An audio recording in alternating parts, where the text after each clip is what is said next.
अरे जज साहब मैंने नहीं किया।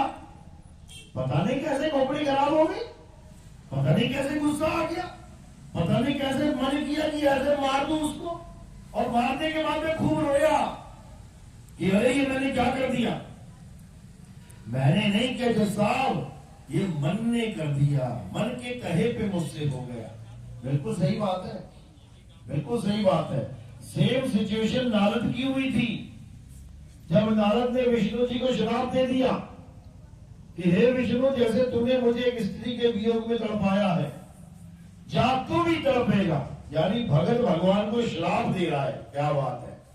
और जैसे ही श्राप दिया वैसे ही एकदम होश आया तो क्या बोलता है, हे प्रभु त्राईमाम प्रभु बचाओ, प्रभु ये क्या हो गया, मुझसे अनर्थ हो गया, माफी प्रभु माफी।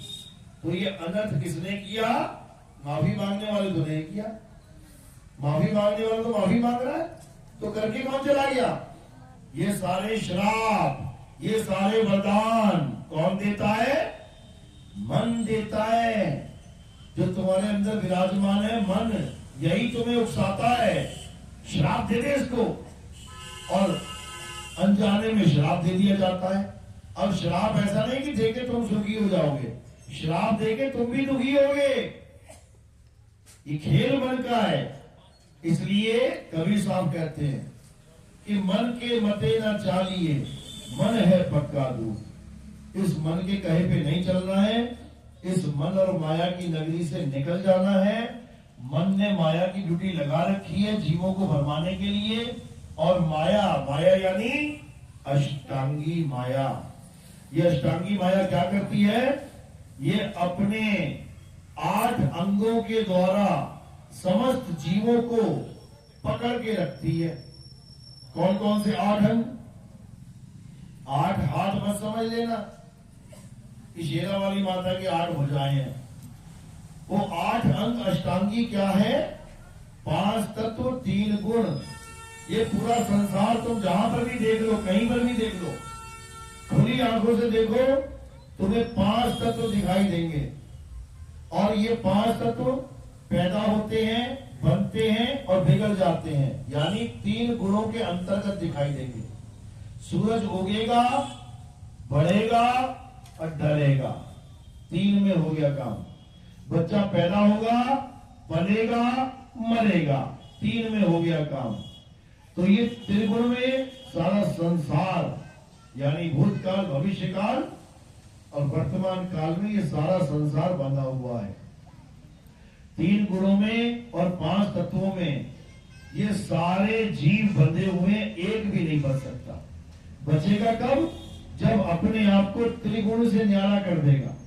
3 गुणों की भक्ति में भूल पड़ा संसार, और कहे कबीर निज नाम बिन कैसे लागे पार। कबीर साहब निज नाम की बात कर रहे हैं, किसी राम जी, कृष्ण जी, हनुमान जी की पूजा करने की बात नहीं कर रहे हैं, किसी अल्लाह वाहिगुरु गॉड का नाम जपने की बात नहीं कर रहे, किसी और को पाने की बात नहीं कर रहे। निज नाम, निज नाम यानी तुम्हें तुम्हारा निजी नाम। निज होता है अपना, यानी जो 100% तुम्हारा है। 2 बाइक खड़ी है, एक पड़ोसी की, एक तुम्हारी है, तो निज बाइक कौन सी हुई? जो तुम्हारी है। 2 मकान है, एक पड़ोसी का, एक तुम्हारा है, तो निज मकान कौन सा हुआ? निजी मकान तो तुम्हारा है। निजी यानी निज। इसी प्रकार निज नाम, निज नाम का मतलब क्या है? यानी तुमसे भिन्न, तुमसे अलग जितने भी नाम हैं, तुम्हारे नाम से अलग जितने भी नाम हैं, वो तुम्हारा निज नाम नहीं है, नहीं है। निज नाम क्या है? सारे संसार के नाम एक तरफ और तुम्हारा नाम एक तरफ, वो है तुम्हारा निज नाम। अब इस निज नाम को पाएंगे कैसे? ये कबीर साहब समझा रहे हैं कि सबसे पहले तुम्हें ये जानना पड़ेगा कि तुम्हें नाम दिया किसने है। अभी जो तुम नाम लेके बैठे हो, तुम्हें किसने दिया है? माता पिता ने, सगे संबंधियों ने,